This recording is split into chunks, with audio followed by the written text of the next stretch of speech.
I decided to walk from the Atlantic to the Arctic to the Pacific Ocean, 20,000 kilometers by foot. That was 5 years ago when Melanie Vogel set off on the quest to walk the entire Trans-Canada Trail. Through all the season to really get this experience of what Canada truly is. Yeah. How do you motivate yourself to keep walking, take that next step for 5 years?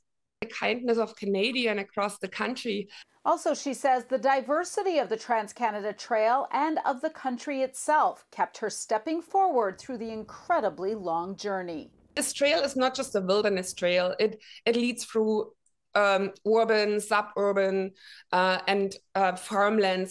Mental strength and nature helped her through challenges along the way.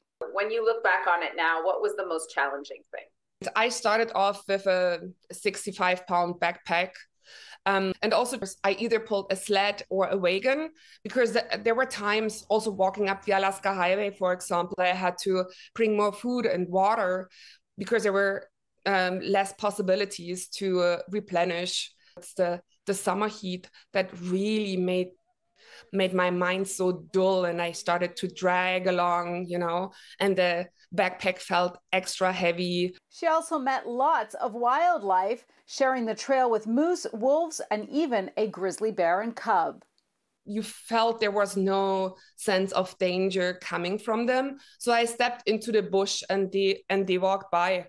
I still got nervous. I still got soft knees. 5 years, 3 oceans, 20,000 kilometers, and 1 year-long pandemic-forced year in Yukon, and she finally took the last steps of her journey into the Pacific.